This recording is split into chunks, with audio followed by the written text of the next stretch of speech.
Good evening, night owls, and welcome to Whisper Crowley.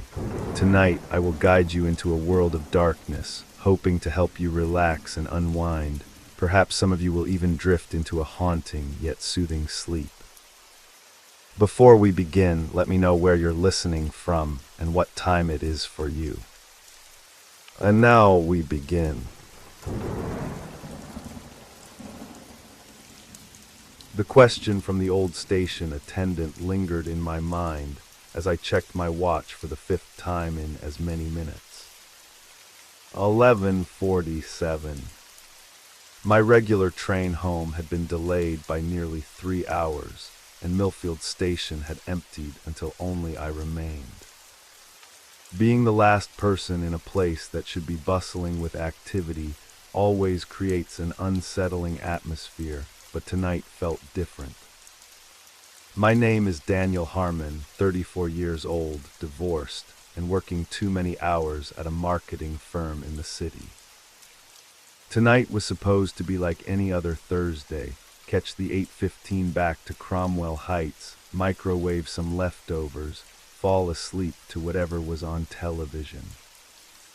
Instead, I found myself alone on Platform 7, the farthest one from the main entrance, because the station attendant had mentioned my train would arrive there eventually.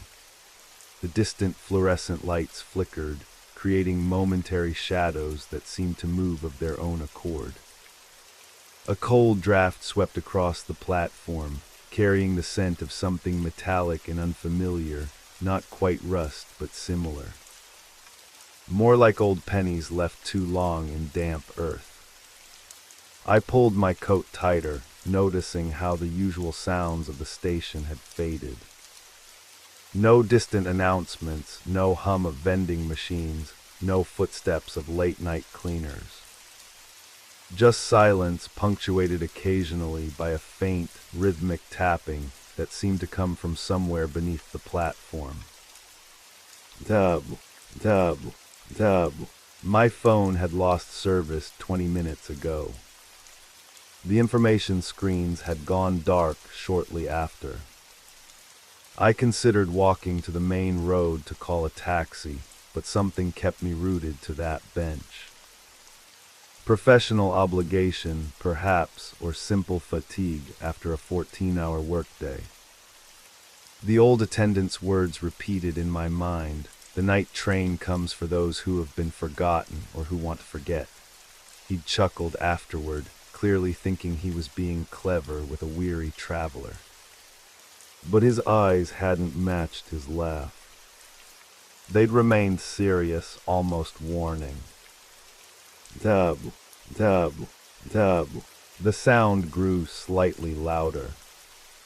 I stood up, peering down the empty tracks that disappeared into darkness. The station had always been well lit, even at night.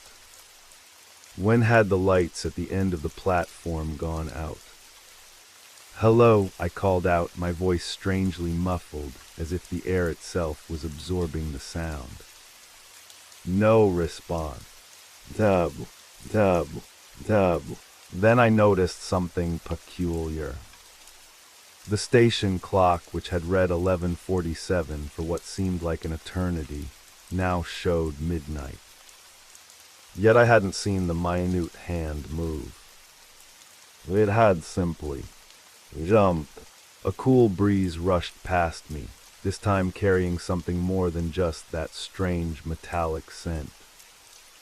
It carried a whisper so faint I almost missed it. "Daniel," I spun around, heart suddenly racing. "Who's there?" The platform remained empty. The tapping had stopped. My rational mind suggested it was just the wind, perhaps whistling through the old Victorian architecture of the station. But my instincts, those primitive warning systems we've inherited from ancestors who knew better than to ignore the dark, screamed that something was very wrong. I collected my briefcase, finally deciding to abandon my wait and find another way home. As I turned toward the exit, the platform lights flickered once, twice, then plunged into darkness for 3 terrifying seconds before returning, dimmer than before. In that brief moment of darkness, I could have sworn I saw figures standing at the far end of the platform, silhouettes of people, motionless and watching. When the lights returned, the platform was empty again. Dub, dub, dub. The sound had returned, faster now, more urgent. And then I heard it, the distant rumble of an approaching train, though no headlight penetrated the darkness of the tunnel. The information board remained dark, but a new sound emerged, the crackling of an ancient public address system coming to life. The voice that emerged was distorted, like an old vinyl record played at the wrong speed. The words were barely discernible, but I could make out fragments. Special service. Platform 7. Final destination. My skin prickled with goosebumps. I had taken this commuter line for 6 years and never heard of any special service. The rumbling grew louder. The air pressure changed, pushing against my eardrums. That metallic scent became overwhelming, mixed now with something else, something that reminded me of wet soil and decay. Daniel, it's time to board, the whisper came from directly behind me this time. I whirled around, nearly losing my balance, but saw nothing. The tapping had stopped, replaced by the approaching train.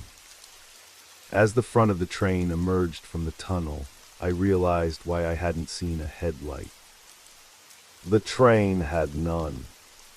It was an old model, something from perhaps the 1930s, all black metal and steam, with windows that emitted a soft, yellowish glow rather than the harsh fluorescence of modern carriages.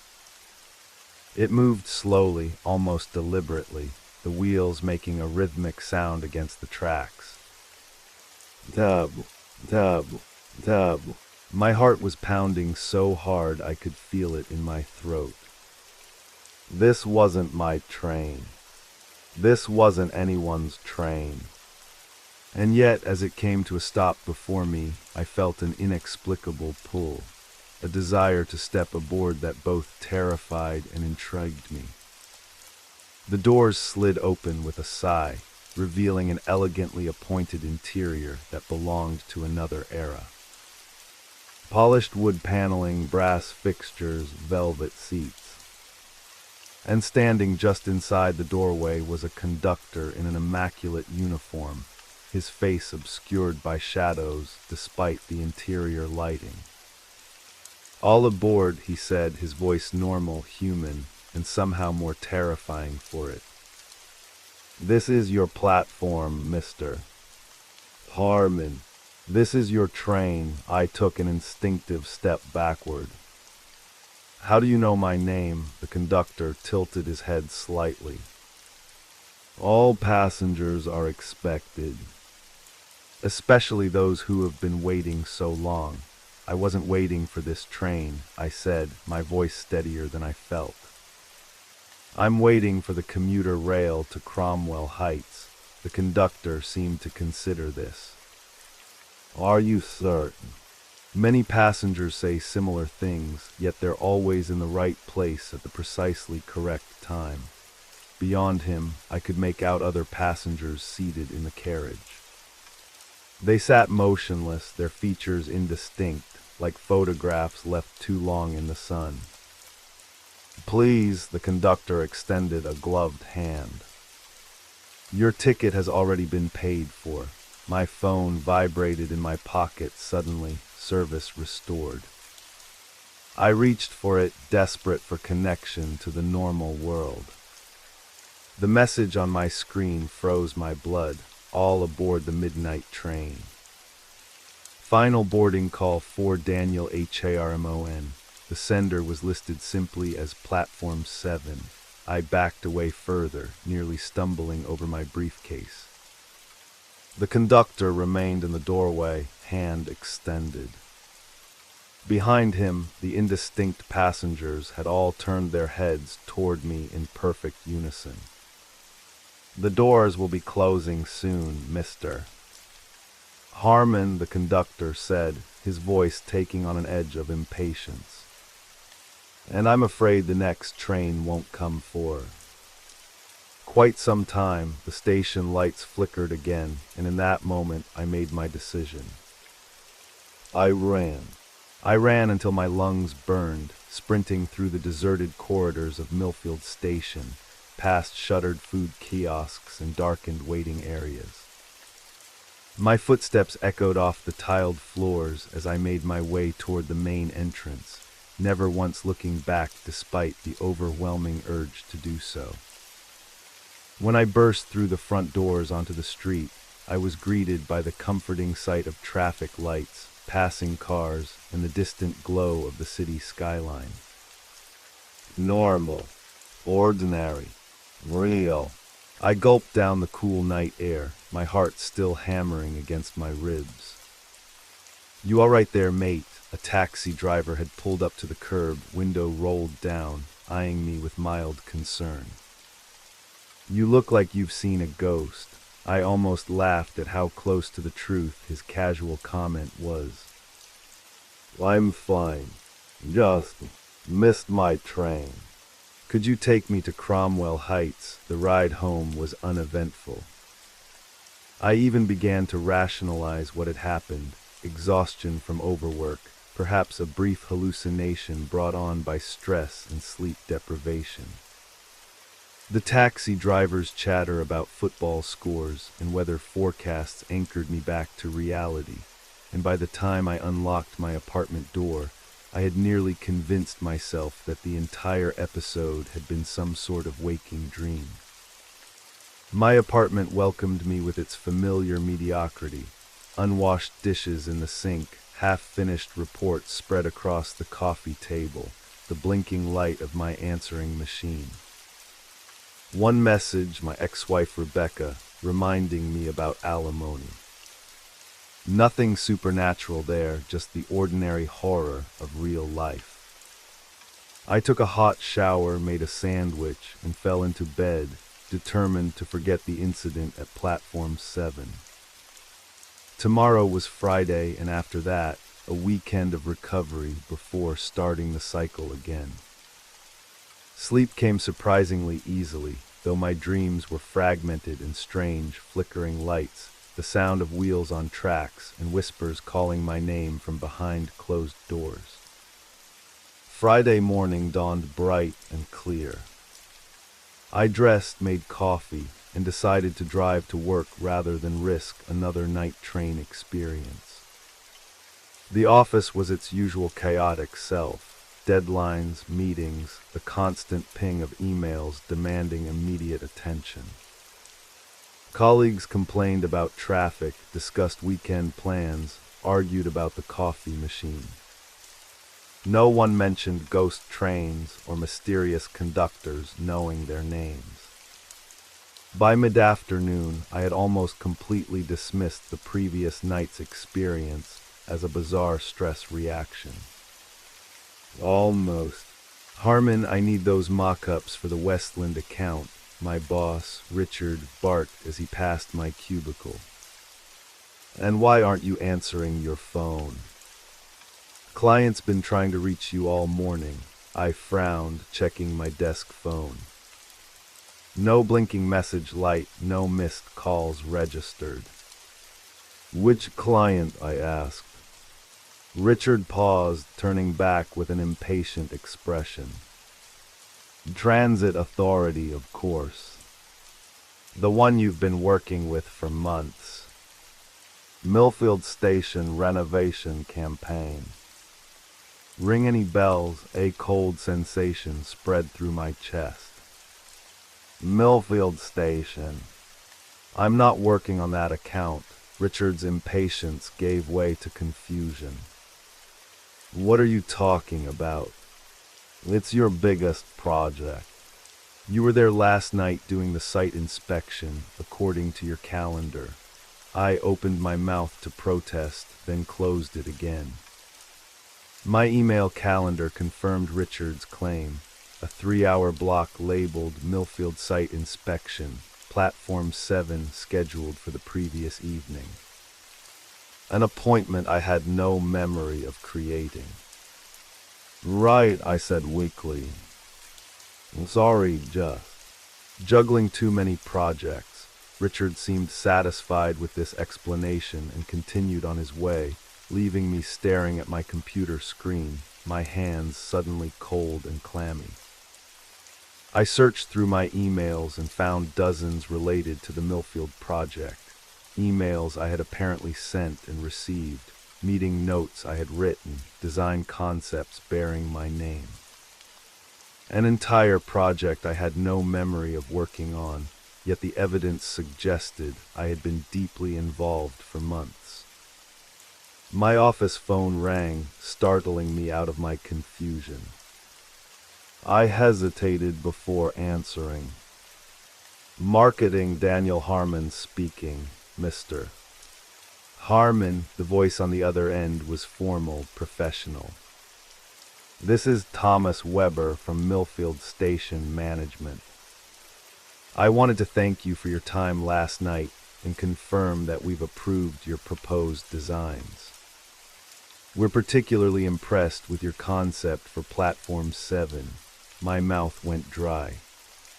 Platform 7, yes, your suggestion to embrace its history rather than modernize it completely. The vintage aesthetic, the nod to the 1930s luxury rail service. It's exactly what we were looking for. Though I must say, your idea of commemorating the Midnight Express was unexpected. I could barely form words. The Midnight Express, indeed. Not many people know about that particular piece of history. The train that disappeared in 1934 with all 23 passengers aboard. Never found despite extensive searches. A perfect local ghost story to incorporate into the heritage experience, as you suggested. My office seemed to tilt around me. On my desk was a folder I hadn't noticed before, labeled Millfield Station, Platform 7 Redesign. I opened it with trembling fingers to find detailed drawings of a platform renovation, drawings in my own hand, featuring Art Deco elements and a commemorative plaque to the Midnight Express tragedy. "Mr. Harmon, are you still there?" "Yes," I managed. "Just checking my notes. I'm glad you liked the concept more than liked it. We're fast-tracking the Platform 7 renovation. Construction begins tonight, in fact. We'd like you to stop by around 11:30 to review the initial work. The station will be closed to regular service by then, but the night foreman will expect you." I wanted to refuse to make any excuse, but some other part of me, a part I didn't recognize, answered, "I'll be there." After hanging up, I sat motionless, staring at the folder and its contents. The drawings were meticulous, detailed, clearly done over many hours, hours I had no recollection of spending. At the bottom of each page was my signature, but with one disturbing difference. The final stroke extended into a small, stylized image of a train. I had never signed my name that way in my life. The rest of the workday passed in a haze. I avoided colleagues, fended off further questions from Richard, and searched online for information about the Midnight Express. I found nothing, no newspaper archives, no historical society mentions, not even a local legend forum post. According to the internet, no train had ever disappeared from Millfield Station. By 6 o'clock, I had made my decision. I would not return to Platform 7. Whatever was happening, hallucination, elaborate prank, or something far worse, I wanted no part of it. I would call in sick on Monday, request a transfer to another account, maybe even look for another job. I drove home, ordered takeout, and locked my doors. As an extra precaution, I unplugged my landline phone and turned off my cell phone. No more mysterious messages, no more calls from train stations that seemed to exist in different realities. But as I settled onto my couch to mindlessly watch television, trying to drown my unease in sitcom laughter, I noticed something on my coffee table that hadn't been there before. A train ticket printed on thick, vintage cardstock. MILLFILD station, Platform 7, the Midnight Express one-way journey passenger. Daniel Harmon, the date was today's date. The departure time, 11:57 p.m. I picked up the ticket with shaking hands, turning it over. On the back, handwritten in elegant script, were the words, "Your design consultation is still scheduled. The night foreman awaits your input. We can't proceed without you." I threw the ticket across the room as if it had burned me. This wasn't happening. This couldn't be happening. I was Daniel Harmon, marketing executive with an ulcer and alimony payments, not some character in a ghost story. The television suddenly changed channels by itself, the sitcom replaced by static, then by what appeared to be old footage of a train station. Millfield Station, but as it had looked decades ago. The image zoomed in slowly on Platform 7, where a gleaming black train waited, passengers boarding with suitcases and trunks. The footage had no narration, but text appeared at the bottom of the screen. Final boarding call for the Midnight Express. All expected passengers must report to Platform 7. I grabbed the remote control and frantically pressed buttons, but the image remained.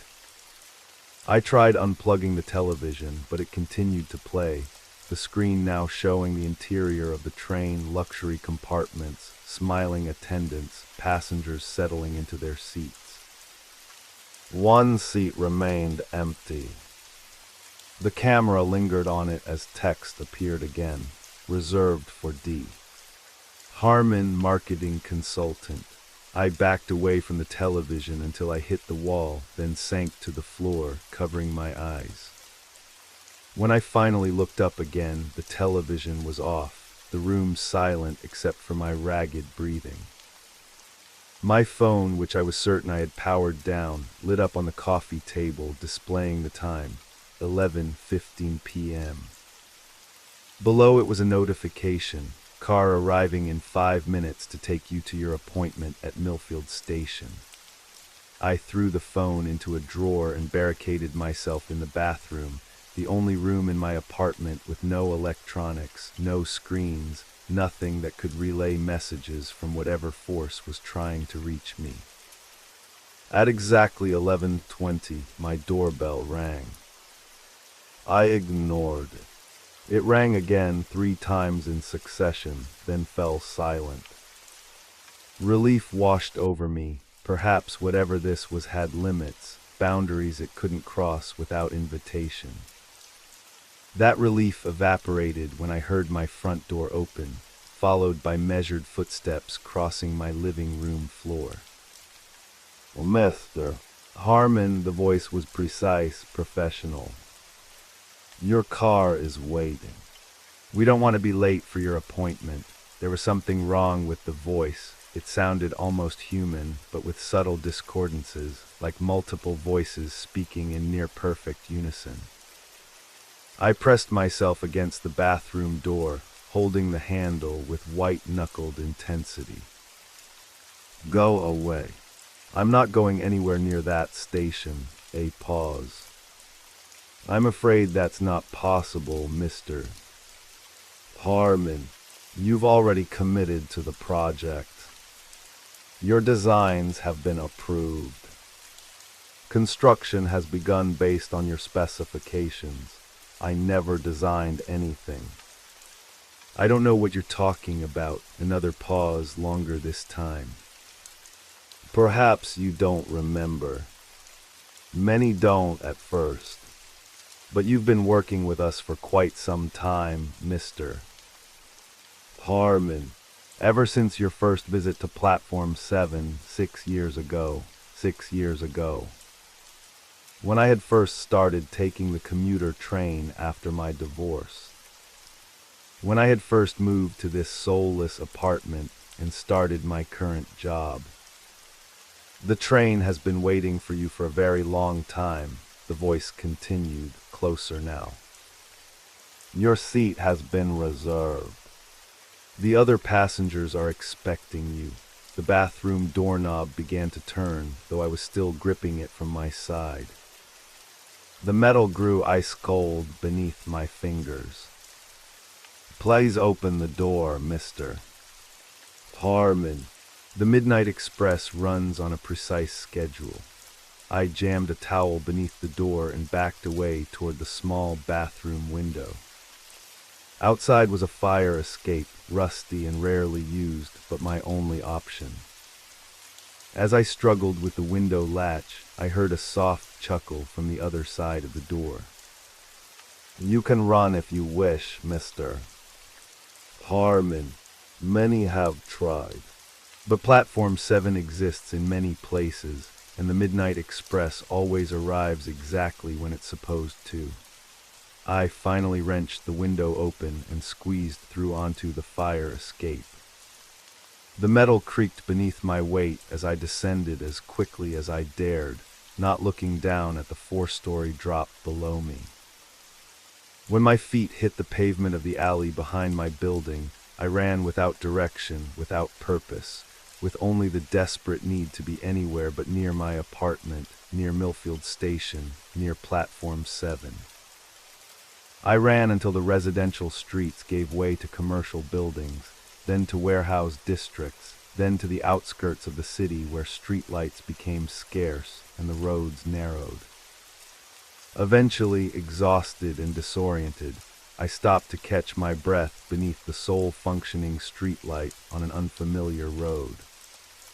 In the distance, I could make out train tracks cutting across the landscape, freight lines, I assumed, far from any passenger station. As I stood there contemplating my next move, the streetlight above me flickered and went out, plunging me into darkness. In the sudden silence, I heard it tap. Tap, tap, the rhythmic sound of metal on metal growing closer. And when the streetlight flickered back to life, I found myself standing not on an abandoned road, but on a train platform. Platform 7, with its newly installed Art Deco fixtures I had apparently designed, gleaming under vintage-style lamps. In the distance, I heard the rumble of an approaching train. I stood frozen on Platform 7, watching helplessly as my surroundings transformed. The vintage-style lamps cast pools of amber light that didn't quite reach the corners, leaving shadows that seemed to pulse with a life of their own. The newly installed Art Deco fixtures, brass railings polished to a mirror shine, geometric tile patterns in black and gold, were exactly as depicted in the designs I supposedly created. Beautiful work, isn't it, Mr. Harmon? I spun around to find a man in construction overalls and a hard hat standing behind me. His face was ordinary enough, middle-aged, slightly weathered, but his eyes reflected the amber light in a way that made them appear backlit from within. The night foreman, I presume, I said, my voice steadier than I expected. He smiled, the expression not quite reaching those luminous eyes. Indeed, we've been working tirelessly to implement your vision. The management is quite pleased with how quickly things are progressing. I don't have a vision, I said firmly. I never designed any of this. I don't know what's happening, but I want no part of it. The foreman tilted his head, studying me with an expression of mild curiosity. Denial is a common response. It will pass, he consulted a clipboard. You're right on schedule regardless of your current. Confusion. In the distance, the rumble of the approaching train grew louder, though no headlight was visible in the tunnel. The air pressure changed, creating a sensation of fullness in my ears. "What do you want from me?" I demanded, backing toward the exit. "Want?" The foreman seemed genuinely surprised by the question. "We don't want anything from you, mister. Harmon, we're giving you exactly what you asked for 6 years ago. I never asked for anything, didn't you?" His tone was gentle, almost sympathetic.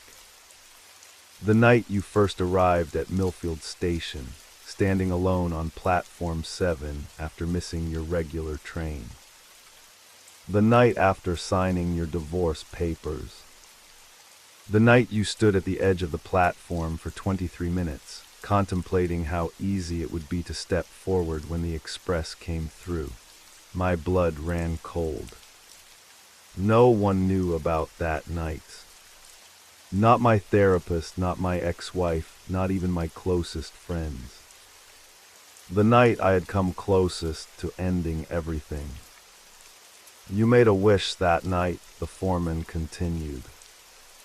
"Perhaps not consciously, perhaps not in words, but you made it nonetheless.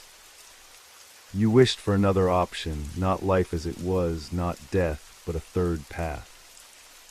A different track, if you will." His smile widened. "The Midnight Express heard you. That's insane," I whispered. "That was just a bad moment. Everyone has them, of course.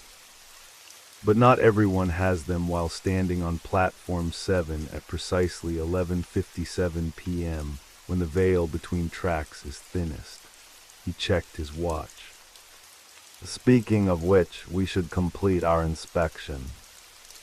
The express will arrive in exactly 7 minutes. He turned and began walking along the platform, clearly expecting me to follow. Against my better judgment, I did, if only to keep him in sight while I plotted my escape. The platform stretched longer than I remembered, the far end disappearing into shadow despite the vintage lamps. As we walked, I noticed details I had missed before: black iron benches with intricate scroll work, advertisements in frames that depicted products that hadn't existed for decades, a station clock that seemed to run slightly slower than it should. "Your design incorporates elements from the original 1930 platform," the foreman explained, gesturing to the tilework beneath our feet. "Black and gold representing the colors of the original Midnight Express." Quite fitting, I glanced down and felt a jolt of recognition. The geometric pattern was one I had doodled repeatedly in meetings over the years, a pattern I thought I had invented during moments of boredom. "The brass railings are authentic period pieces," he continued, running a gloved hand along the gleaming metal. "Salvaged from various stations across the country. Each has its own history, its own." Passengers, as his fingers trailed along the railing, I could have sworn I heard whispers emanating from the metal itself, fragments of conversations, train announcements, distant laughter. "What is this place?" I asked, my curiosity momentarily overcoming my fear. "What is the Midnight Express?" The foreman stopped, turning to face me with an expression that might have been respect. "Most don't ask such direct questions. They simply board when the time comes." He seemed to consider how much to reveal. "Let's just say that there are many tracks in this world, Mr. Harmon. Many possible journeys. Most people follow the track laid out before them from birth to death, never realizing alternatives exist. And the Midnight Express offers these. Alternatives, in a manner of speaking. It runs on tracks that exist between the established routes of reality. It makes stops at stations that exist in multiple locations simultaneously. It carries passengers who have, in one way or another, stepped off their original track. The 23 passengers who disappeared in 1934, I said, remembering the conversation with Thomas Weber.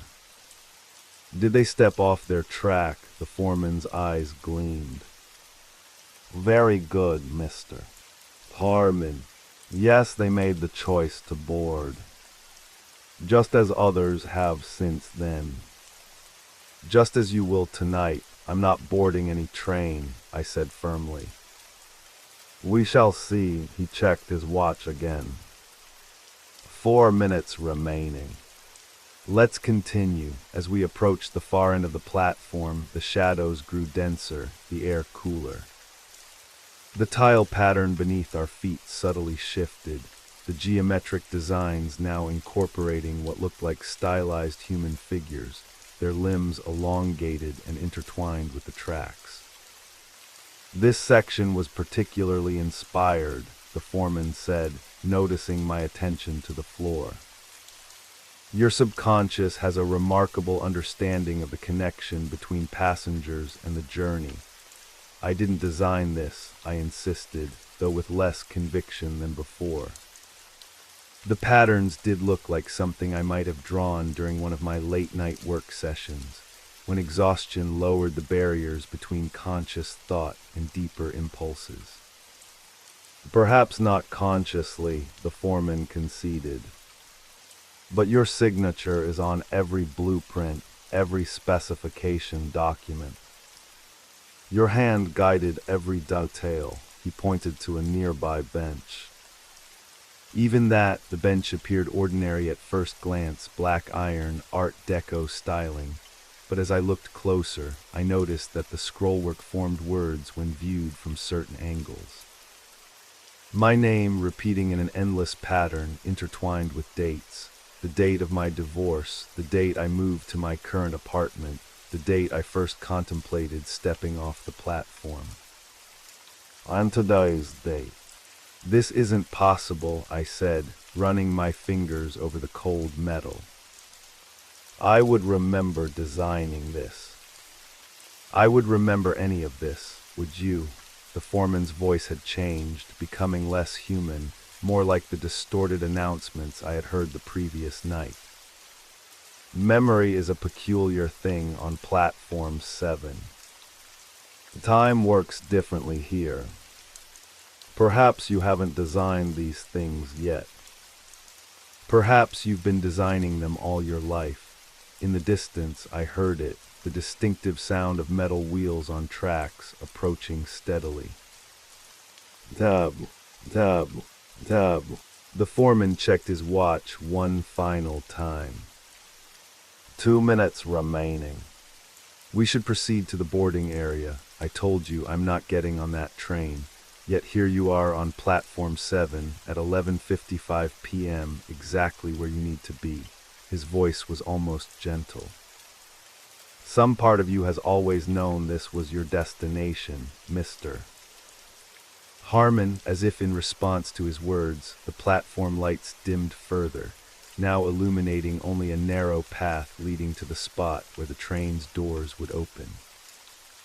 The ancient public address system crackled to life, the same distorted voice from the previous night now clearer, more insistent.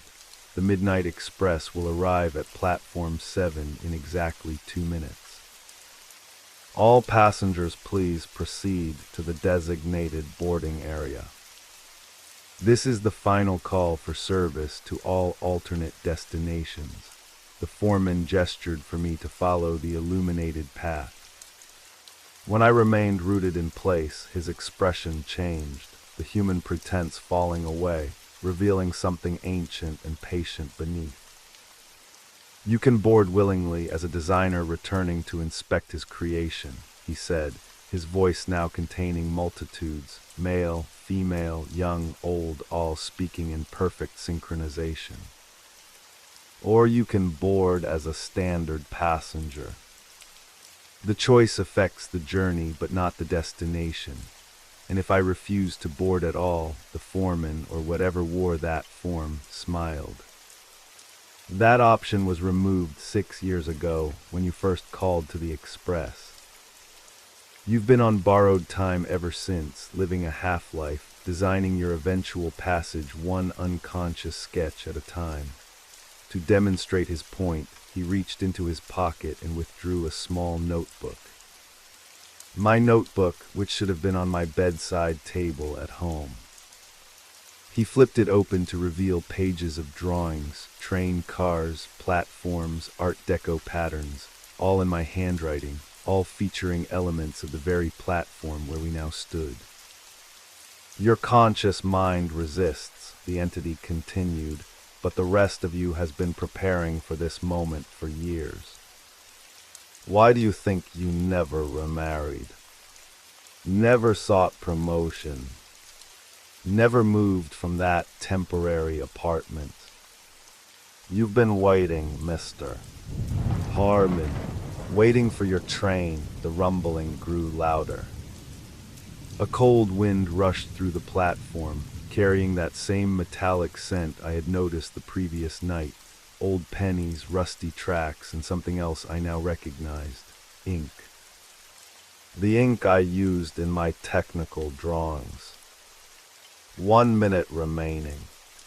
Panic surged through me, finally breaking my paralysis. I turned and ran, sprinting back the way we had come, toward the exit, only to find myself somehow running toward the boarding area instead. I changed direction, aiming for the platform edge where I might climb down onto the tracks, but my body refused to move that way, redirecting itself once more toward the boarding area. Platform 7 doesn't permit escape, the entity said, now standing directly beside me despite having been yards away seconds before. The time for such considerations has passed. The station clock struck 11:57. From the tunnel emerged the front of the train, black metal, no headlight, moving with deliberate slowness. Steam hissed from beneath its wheels, curling around the platform in tendrils that seemed to reach for my ankles. The train's design matched my drawings exactly, drawings I had no memory of creating, yet recognized as my work on some primal level. Every curve, every rivet, every window placement corresponded to sketches in the notebook the entity still held. As the train came to a stop before us, I saw my reflection in its polished surface, but not my current self. I saw myself as I had been 6 years ago, standing at the edge of platform 7, empty-eyed and hollow-cheeked, a man with nothing left to lose. The doors slid open with that same sighing sound I had heard the previous night, revealing the elegant interior. The conductor appeared in the doorway, his uniform immaculate, his face now visible in the amber light, a face composed of features that were individually human but collectively wrong, like a portrait assembled from mismatched photographs. All aboard, he announced, his voice normal yet terrifying in its ordinariness. Welcome back, Mr. Harmon. Your regular compartment has been prepared according to your specifications. My specifications, I echoed weakly. Of course, the conductor gestured inside. You designed it yourself, just as you designed this platform, this train, this entire experience. You've been our chief architect for quite some time. Beyond him, I could see into the carriage more clearly now. The other passengers sat in their velvet seats, no longer indistinct but sharply, terribly focused. I recognized some of their faces from newspapers over the years, missing persons never found, travelers who had vanished between destinations. And in one seat, a woman whose face I knew intimately, Jessica Winters, my college girlfriend who had disappeared during a European train trip 15 years ago. The woman I had never quite gotten over, whose absence had shadowed my failed marriage and every relationship since. She turned toward the door, her eyes finding mine with perfect recognition, and smiled. Not the smile of a hostage or a phantom, but of someone exactly where they had chosen to be. "Daniel," she said, her voice unchanged by the years. "We've been waiting for you to finish the design. It's almost perfect." My legs moved forward of their own accord, carrying me toward the train. Not running now, but walking with the measured pace of someone returning home after a long absence. "That's it," the conductor encouraged. "The express has always been your true destination. Your life these past 6 years has merely been the final design phase." As I stepped up to the threshold of the train, some last remnant of resistance made me turn back toward the entity who had worn the foreman's shape. It stood watching, the notebook still in its hands. "What happens now?" I asked, my voice distant to my own ears. "Now," the entity smiled with too many teeth. "Now you continue your work, Mr. Harmon. The Midnight Express requires constant renovation to accommodate new destinations, new passengers. You've shown remarkable talent for designing transitions. We have many more for you to craft. Will I remember my life? My real life, everything that matters will remain. The rest," it made a dismissive gesture. "The rest was merely scaffolding." Jessica reached out from inside the carriage, her hand cool as it clasped mine. "Come sit with me, Daniel," she said. "I've saved you a seat all this time." I stepped aboard, the conductor closing the door behind me with a soft, final click. Through the window, I watched Platform 7 recede as the train began to move, not into the tunnel from which it had arrived, but in the opposite direction, toward a destination not marked on any railway map. The last thing I saw before the platform disappeared completely was the entity in the foreman's clothing. It raised the notebook, tore out a blank page, and began sketching with rapid, precise movements, designing something new, something that would bring the next passenger to Platform 7. As we accelerated into darkness, I could have sworn I heard a distant voice calling my name, my own voice echoing across tracks I would never cross again. The Midnight Express moved with impossible smoothness, no clickety-clack of wheels on rails, no swaying of the carriage. Outside the windows, darkness had given way to a peculiar twilight landscape, neither day nor night, but something in between. Scenes flashed by, forests where the trees grew parallel to the ground, cities with architecture that defied physics, oceans suspended above barren deserts. I sat beside Jessica, her hand still holding mine, her presence both comforting and terrifying. She hadn't aged a day since I last saw her on that rainy morning at the airport, waving goodbye as she departed for what should have been a 3-week European adventure. "You look exactly the same," I said, my voice barely audible over the low hum of the train. She smiled, the same crooked smile that had captivated me in our sophomore year of college. "Time works differently on the Express. You'll get used to it. How long have you been here?" Jessica tilted her head, considering. "It's hard to measure. It feels like both forever and just a moment. I boarded in Milan, you know. Missed my connection to Paris, ended up on Platform 7 of Milano Central at midnight. There was this conductor who knew my name. The story was so similar to my own that I felt a chill run through me. And you've been on this train ever since." "Not exactly." She looked out the window at the impossible landscape. "The Express doesn't just travel through space. It travels through possibilities. I've lived a dozen lives since boarding, each one a variation on what might have been. In some, you and I never broke up.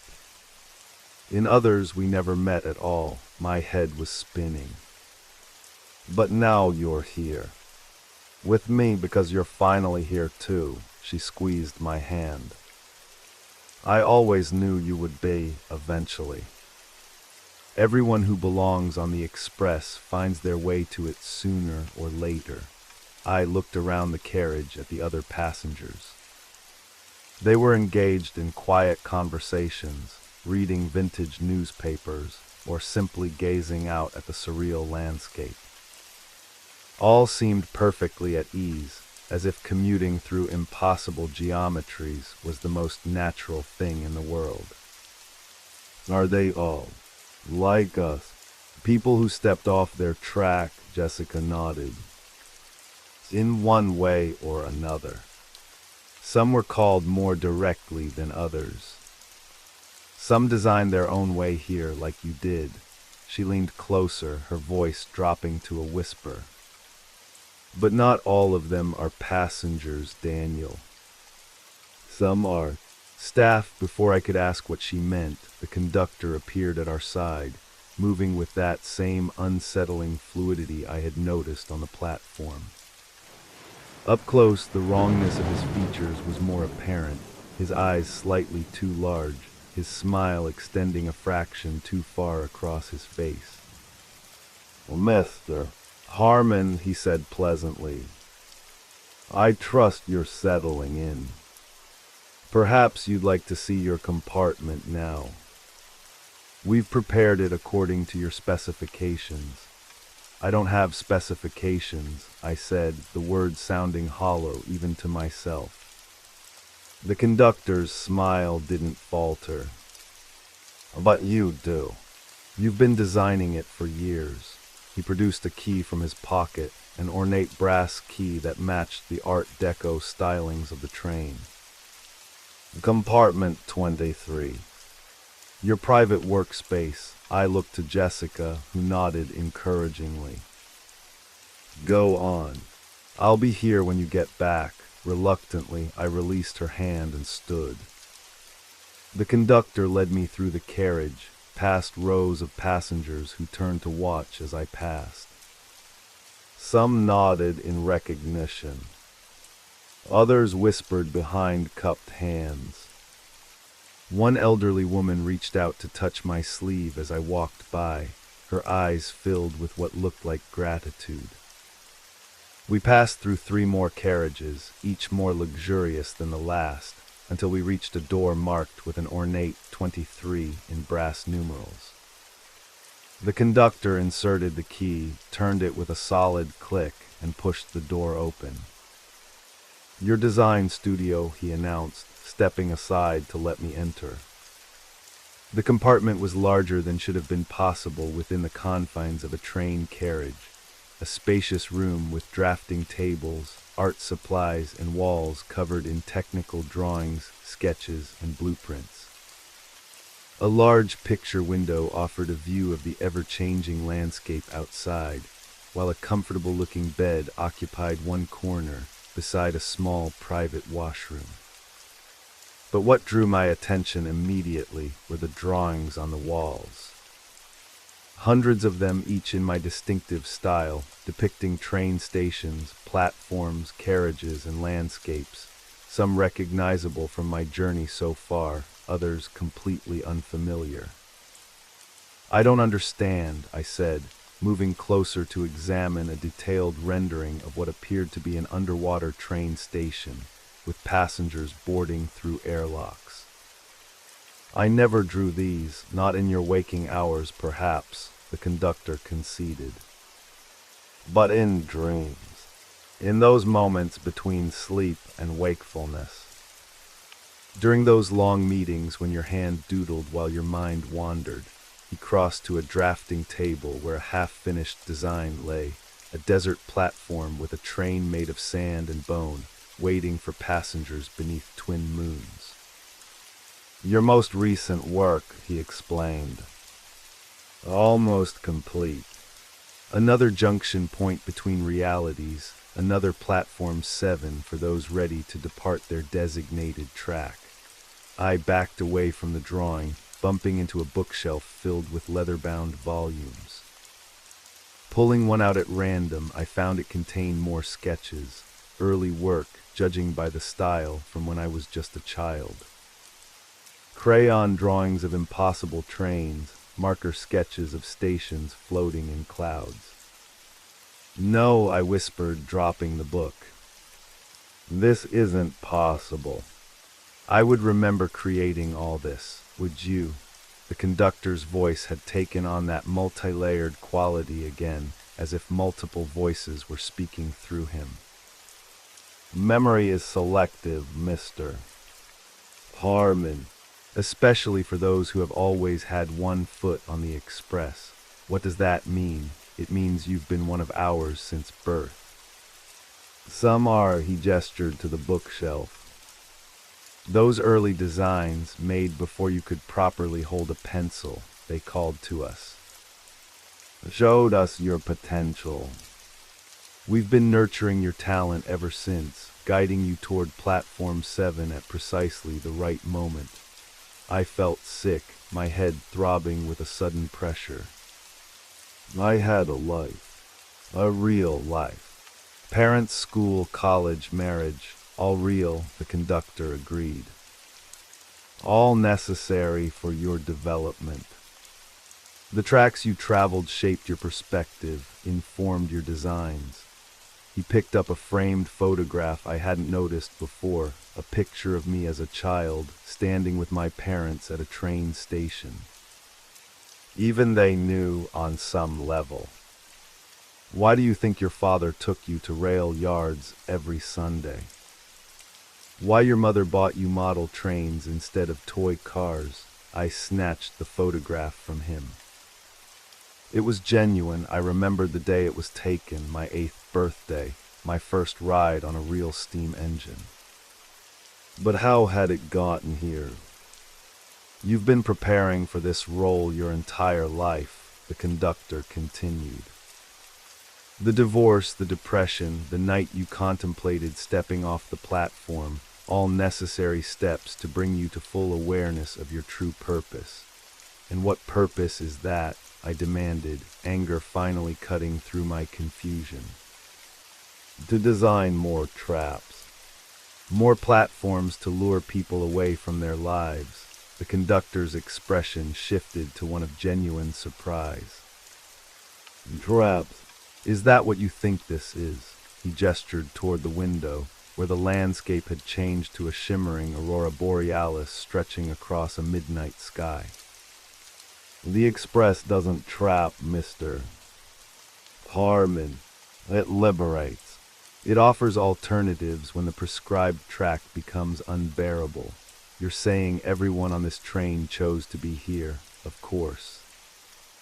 Just as you did 6 years ago when you stood at the edge of Platform 7 and wished for another option." He moved to the drafting table, trailing his fingers along the half-finished desert design. "Your conscious mind may have forgotten that moment of choice, but the rest of you remembered. Has been working toward this reunion ever since." I sank into a chair, overwhelmed by implications too vast to process. "And now, what happens now you continue your work?" The conductor's voice was gentle, almost kind. "You design new platforms, new points of intersection where those who need the express can find it.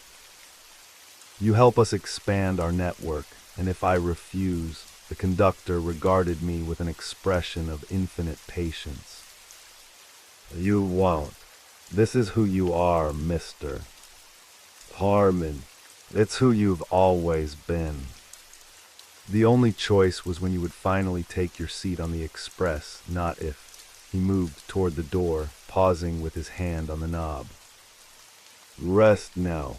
Become accustomed to your new reality. Miss Winters is just 3 carriages away when you wish for company." His smile returned, too wide, too knowing. After all, you designed her carriage specifically, so she would be found in Milan 15 years ago. Such detailed work deserves to be appreciated up close, don't you think? The door closed behind him with a soft click, leaving me alone in a room filled with evidence of a lifetime's unconscious work. I moved from drawing to drawing, recognizing my style in each one, remembering fragments of dreams where I had envisioned these impossible stations. On the bedside table lay a leather journal and a fountain pen, an expensive model I had always coveted but never purchased. Opening the journal to its first blank page, I found an inscription for Daniel Harmon, chief architect of the Midnight Express. May your designs continue to open new tracks for those who have reached the end of their line. The signature below was not a name, but a symbol, a stylized representation of train tracks splitting into infinite branches. I sat on the edge of the bed, journal in hand, torn between horror at what my life had apparently been building toward and a strange, growing sense of homecoming. Outside the window, reality continued to shift and reform, presenting possibilities I had never imagined, and some I apparently had. My head throbbed with questions. How much of my life had been engineered to bring me here? Was Jessica truly Jessica, or another construct designed to ease my transition? Were my memories even real, or implanted to serve some cosmic railway's purpose?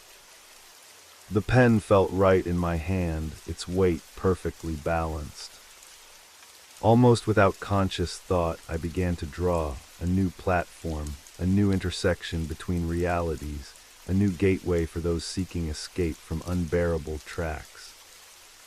As the pen moved across the paper, I felt a strange doubling of consciousness, part of me screaming in silent protest, another part sliding into the work with the practiced ease of someone returning to a lifetime's vocation.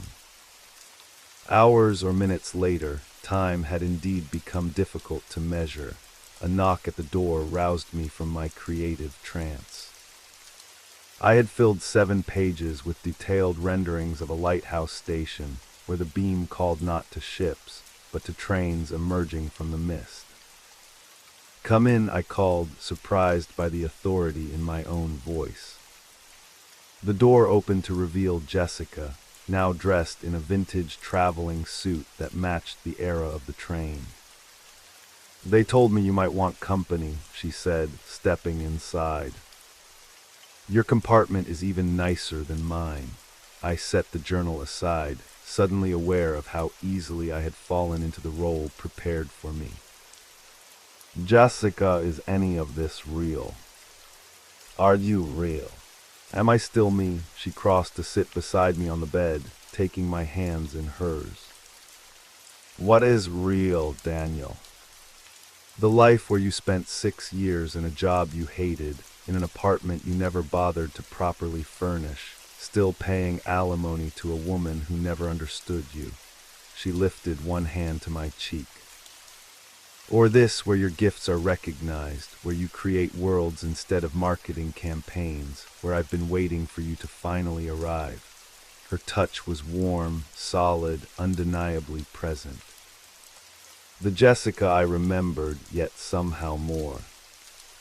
"I designed your carriage," I said, the conductor's words returning to me. "I designed the platform in Milan where you were found." Yes, her smile held no resentment, only a kind of peaceful acceptance. "And I'm grateful. My track was leading nowhere, Daniel. A dead-end job, a family that didn't understand me, a future mapped out by others' expectations. The Express offered something else, but it took you from me in that other life. It took me from a reality where we would have grown apart anyway." Her certainty was unnerving. "I've seen those tracks, Daniel. Lived them in the Express's possibilities. We would have broken up within a year of my return. You would have married Rebecca 3 years earlier, been even more miserable. I wanted to deny it, but somewhere deep inside, I recognized the truth in her words. Our college relationship had been burning out slowly, even before her trip. So what now? I asked, echoing my earlier question to the conductor. We just accept this. Design more platforms to pull more people from their lives. We offer alternatives, she corrected gently. Junctions for those whose designated tracks have become unbearable. No one boards the express who isn't already standing at the edge of their platform, Daniel.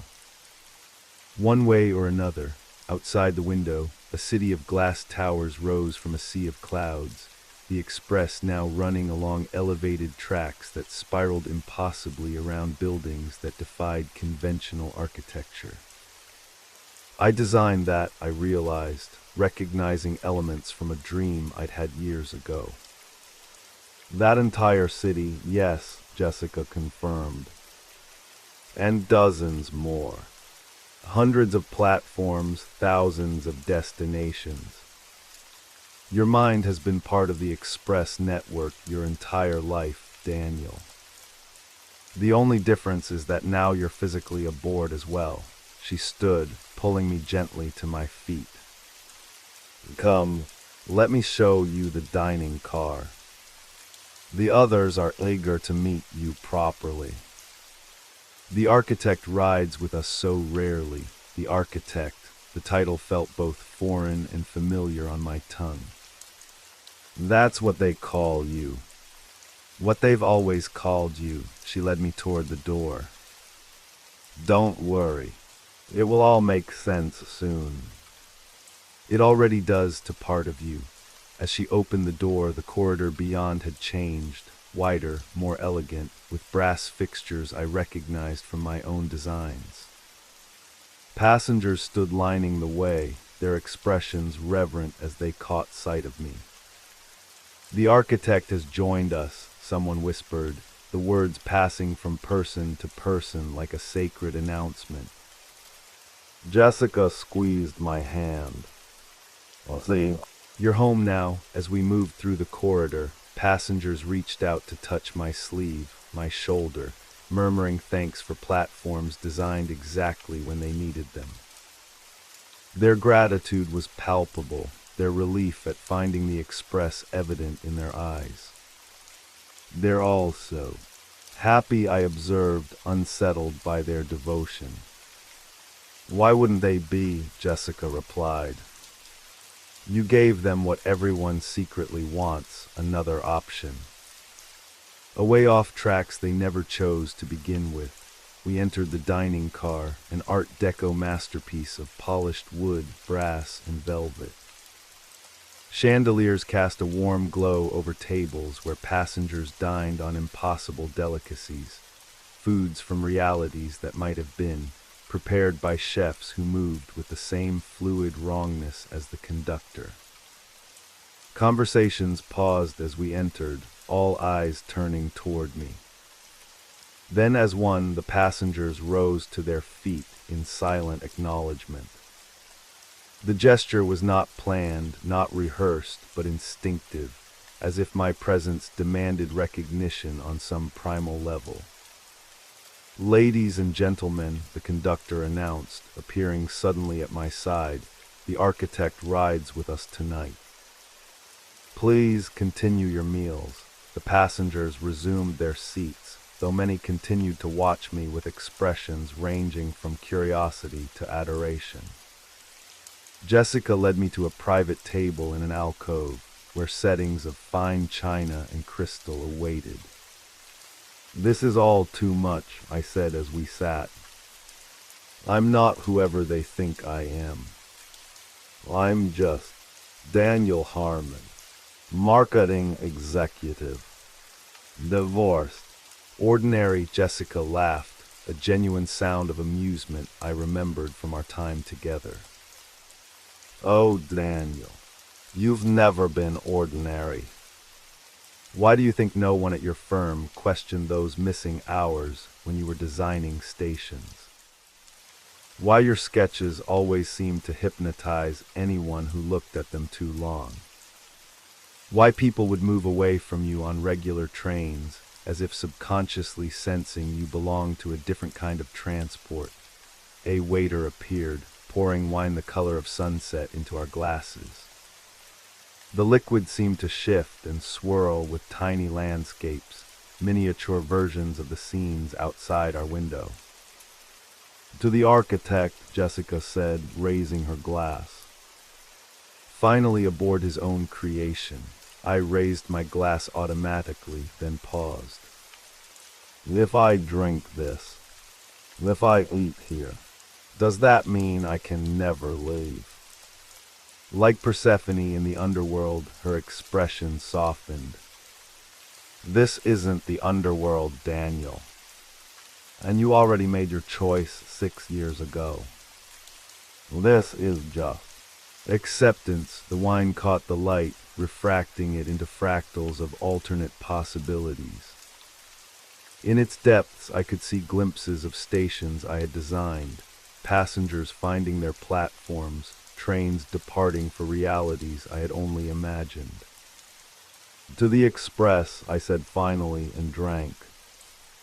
The wine tasted of possibilities, bitter and sweet, familiar and strange, comforting and terrifying all at once.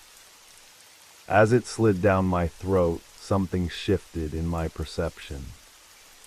The dining car seemed more solid, more real than before, while my memories of life before the express began to take on the quality of a half-remembered dream.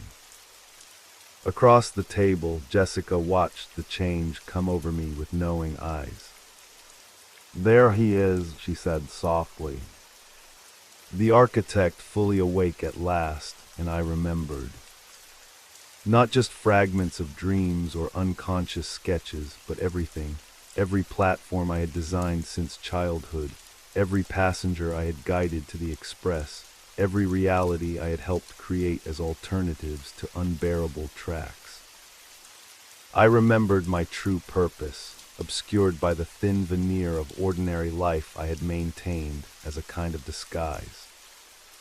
I remembered why I had been living half a life for the past 6 years, because the rest of me had been here all along, designing new branches of track while my physical form went through the motions of Daniel Harmon, marketing executive. The conductor appeared at our table again, his too wide smile now seeming perfectly appropriate for a being of his nature. Welcome back, architect. Fully this time, I nodded, recognizing him as my oldest colleague, my most faithful assistant in finding those who needed new tracks. Well, it's good to be back. Though I have concerns about my latest design, I frowned, thinking of the desert platform I had been working on in my compartment. The sand and bone train will require special passengers. Those with particular perceptions of death and rebirth. The conductor nodded, unsurprised by my sudden shift to professional concerns. We've already identified 17 potential candidates. Your design will not go to waste.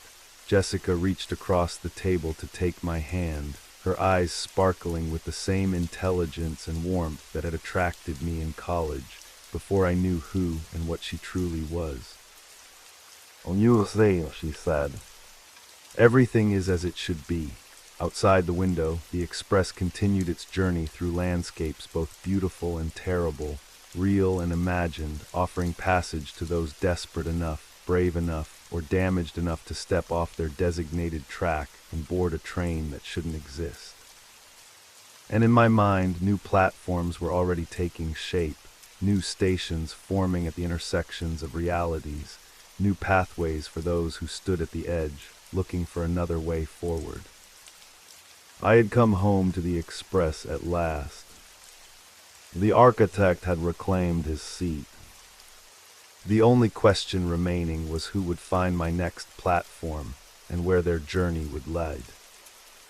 As the express plunged into a tunnel between worlds, I felt the weight of my true identity settling around me like a well-worn coat. The last fragments of Daniel Harmon, marketing executive, faded like morning mist, leaving only the architect, creator of platforms, designer of escapes, conductor of the tracks between realities. The train emerged into a night filled with impossible stars, and I began to plan my next design. Emily Chen checked her watch again, 11:42 p.m. Her train home should have arrived 15 minutes ago, but the digital display board showed only delayed next to her connection. Millfield Station was nearly empty now, the last of the regular commuters having found their ways home hours earlier. She sighed, shifting her weight from one foot to the other, the day's exhaustion settling deeper into her bones. At 32, she wasn't old, but 14-hour shifts at the hospital left her feeling ancient. Being the only trauma surgeon on call during a 5-car pileup would do that to anyone. The fluorescent lights overhead flickered, briefly casting the platform in shadow. Emily looked up, a faint sense of unease prickling at the back of her neck. Something felt off about the station tonight. Quieter than it should be, despite the late hour. The usual ambient sounds, distant announcements, the hum of vending machines, the occasional footsteps of station staff seemed muted, as if heard through a filter. Her phone vibrated in her pocket. Hoping for news about her train, she checked the screen, only to find the battery at 1% despite having charged it fully before leaving the hospital. As she watched, the screen dimmed and went black, the device powering down with a sad little chime. "Perfect," she muttered. "Just perfect, excuse me, miss." The voice came from behind her, causing her to start slightly. "Are you waiting for the 11:27 to Westlake?" Emily turned to find an elderly station attendant watching her with kind eyes. His uniform looked oddly vintage, more appropriate for a period film than a modern railway station. "Yes," she replied. "It's delayed, apparently." The attendant nodded sympathetically. "There's been a signal failure on that line. It might be quite some time before it's resolved." He gestured toward the far end of the station. "But there's an alternative service departing from Platform 7 in about 15 minutes. It takes a slightly different route but stops at Westlake."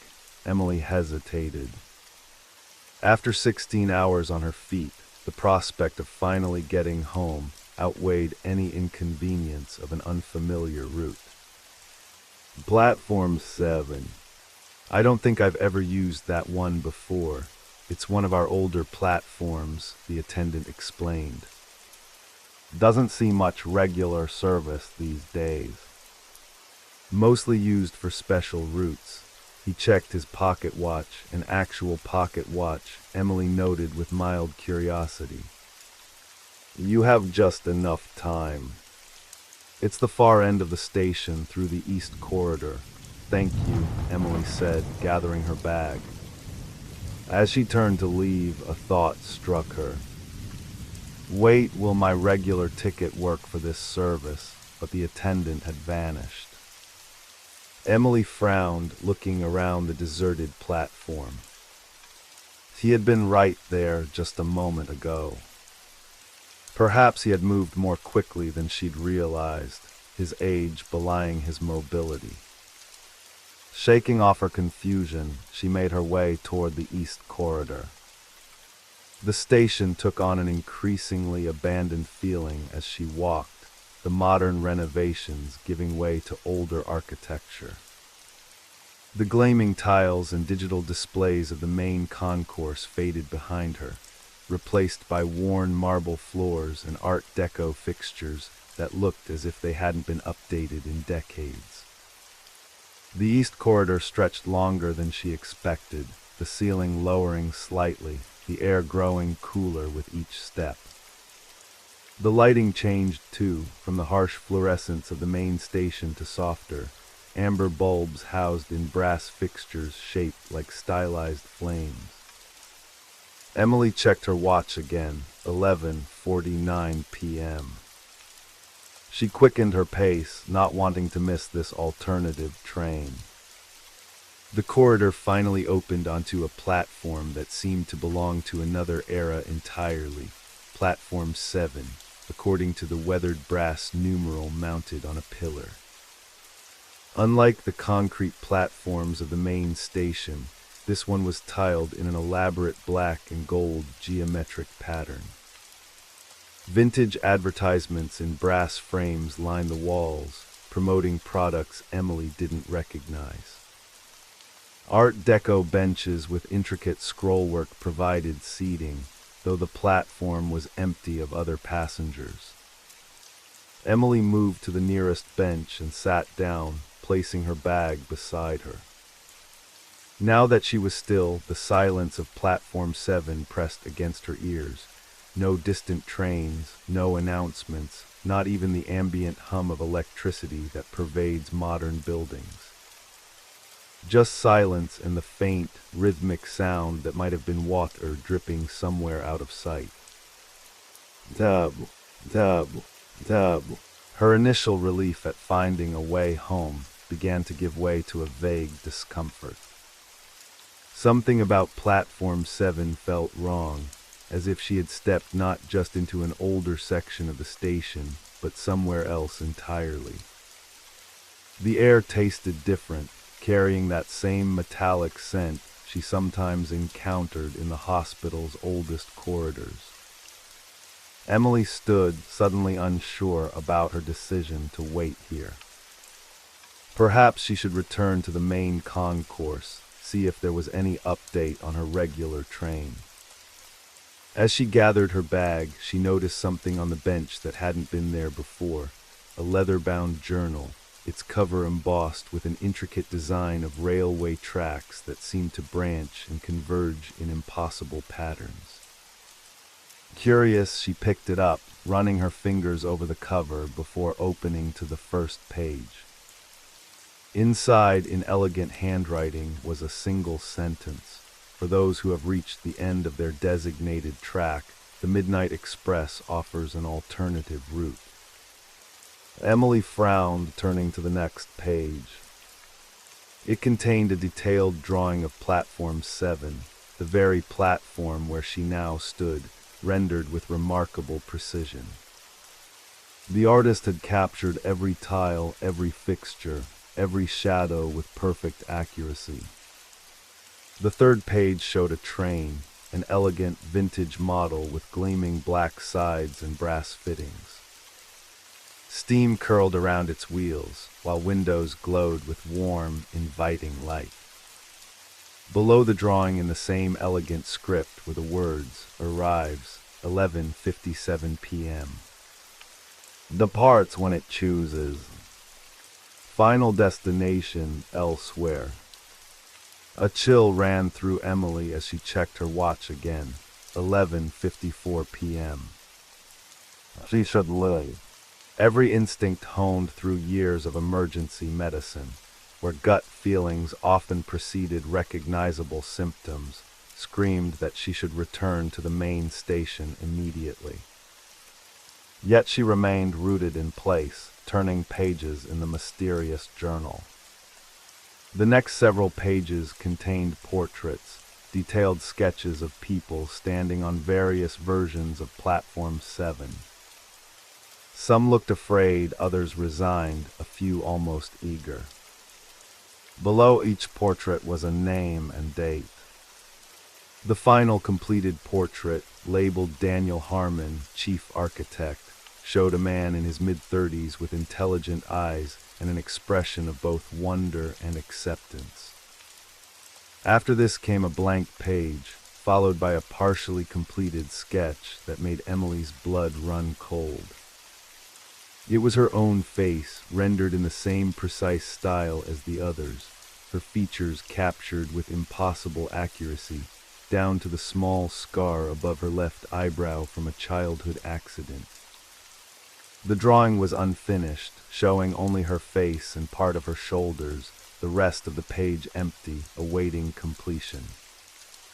Below the sketch in flowing script, Emily Chen, trauma surgeon. Ready for departure. The journal slipped from her suddenly numb fingers, falling open on the platform floor. She backed away, heart pounding, only to collide with something solid that hadn't been there moments before. Careful, doctor. Chen, said a male voice behind her. We wouldn't want you to miss your train. Emily spun around to find herself face to face with a man she recognized instantly from the journal. Daniel Harmon, the chief architect. In person, his eyes held an otherworldly quality, as if seeing through multiple layers of reality simultaneously. He wore an elegant suit of vintage cut, a gold watch chain draped across his vest. Who are you? Emily demanded, her voice steadier than she felt. How do you know my name? I know all the passengers who find their way to Platform 7, he replied, his voice warm, almost familiar. Especially those who have spent their lives helping others onto their final journeys. Emily took an instinctive step back. I don't know what you're talking about. I'm just trying to get home. Harmon's smile held genuine kindness. Are you? Or are you trying to escape? 16-hour shifts, 5 days a week. Sleeping at the hospital more often than your own apartment. When was the last time you truly went home, doctor? Jen, when was the last time anywhere felt like home? His words struck with uncomfortable precision. Since her fiancé's death 3 years ago, another trauma surgeon, killed in a senseless act of violence in their own emergency department, Emily had thrown herself into work, avoiding the empty apartment they had once shared, filling every hour with the desperate attempt to save others when she couldn't save him. That's none of your business, she said, trying to move past him toward the exit. But somehow, despite stepping in that direction, she found herself moving closer to the edge of the platform instead. Platform 7 doesn't permit escape, Harmon said gently. Not once you've been called, he gestured to the journal, still open on the floor. Your portrait was begun weeks ago, when you first started taking the late train after double shifts. When you first started standing a little too close to the platform edge as express trains rushed through. Emily felt cold sweat breaking out along her spine. No one knew about those moments, the brief seconds of vertigo, of terrible temptation, as high-speed trains thundered through the station. Not even her therapist. What is this place? She whispered. What do you want from me? This is Platform 7, Harmon replied simply. One of many I've designed over the years. Intersections between what is and what could be. He gestured around them.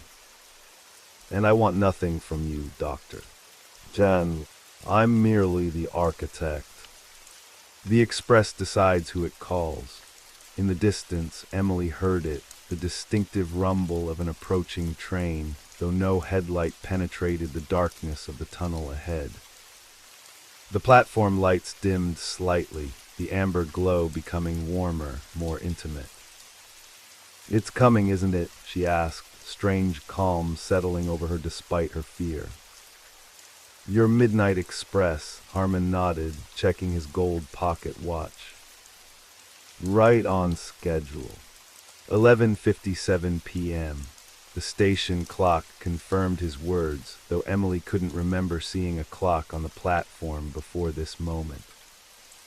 The rumbling grew louder, the air pressure changing in her ears as something massive approached. You said this train goes to elsewhere, she said, remembering the words from the journal. What does that mean? It means exactly that. Harmon's expression became thoughtful. The express travels between realities, Doctor. Jen, it offers passages to those whose current track has become unbearable. Those who need another option besides continuing forward on a path they never chose or stepping off into oblivion. The implications of his words hung between them as the rumbling grew louder. Emily thought of her life these past 3 years, the emptiness, the exhaustion, the moments of standing too close to platform edges while express trains passed. "And if I board this train?" she asked, her voice barely audible over the approaching express. "Then you begin a new journey," Harmon replied.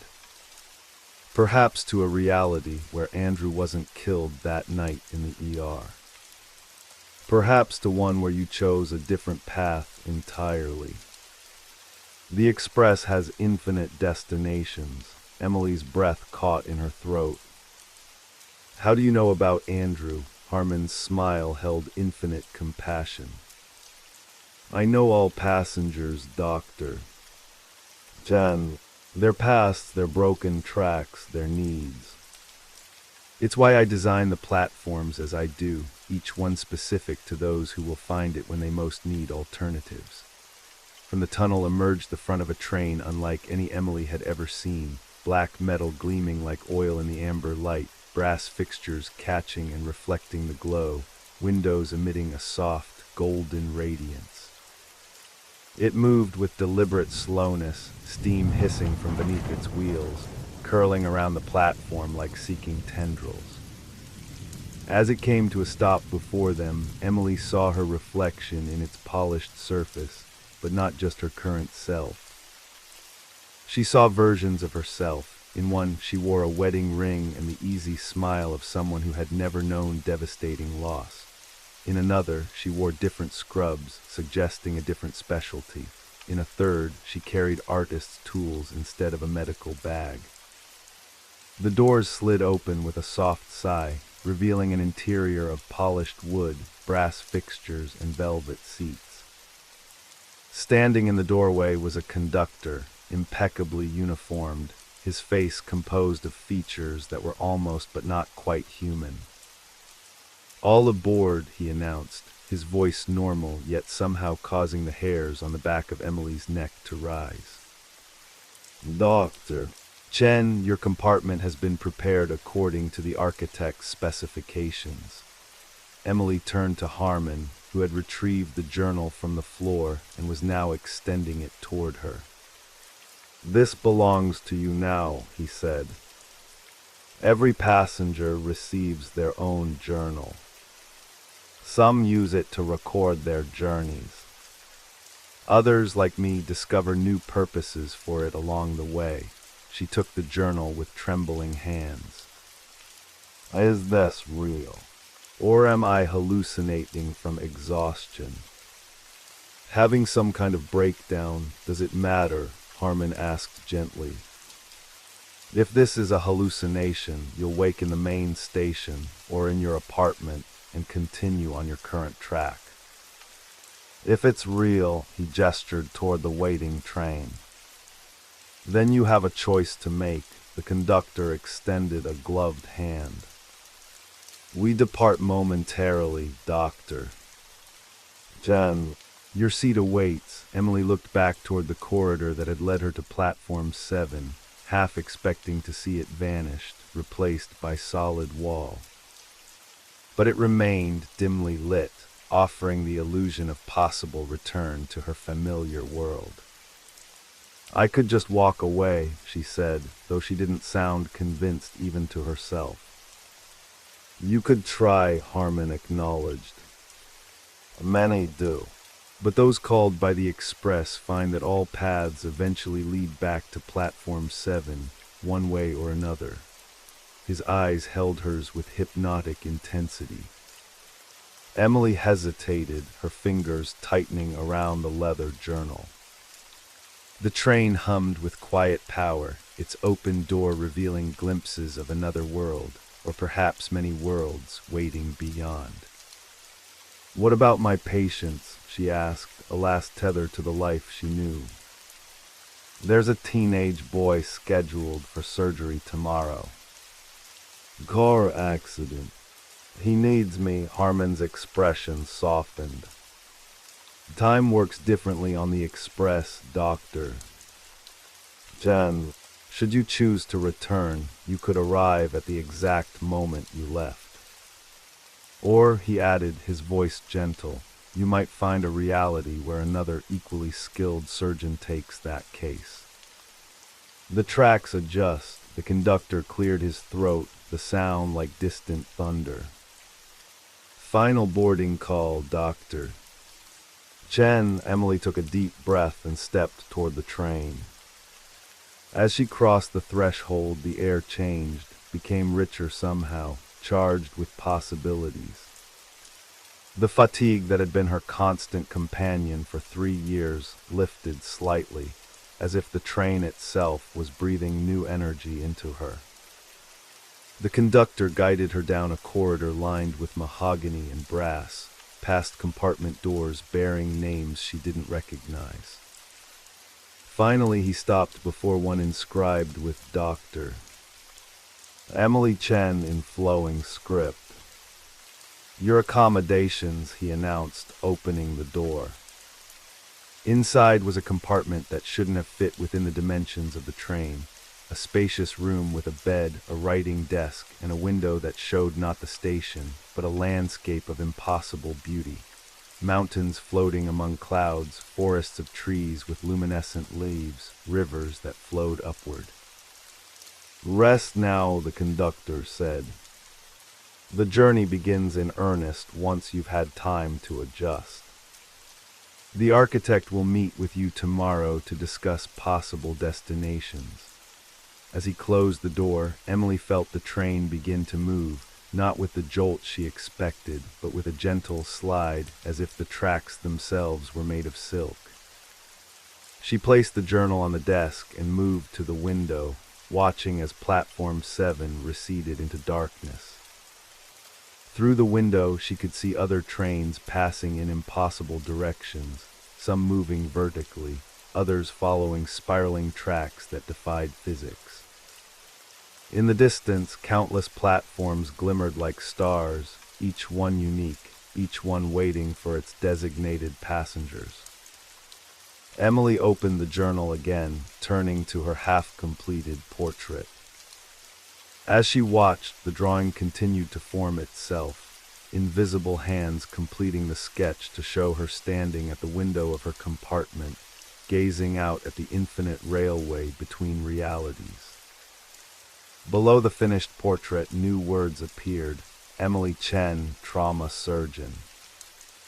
Journey commenced. She closed the journal and sat on the edge of the bed, feeling the rhythm of the train beneath her.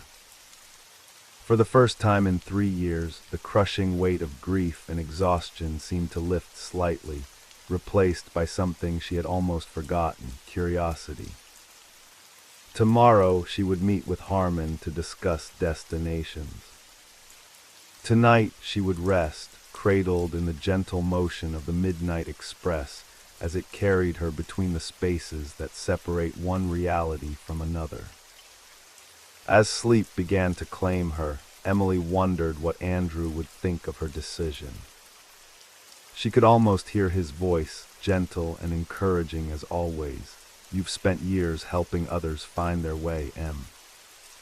Maybe it's time you found yours." In her dreams that night, Emily stood on countless platforms, each one offering a different future, a different past, a different present.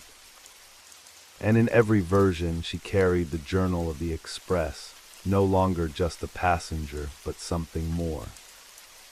Something the architect had recognized from the beginning.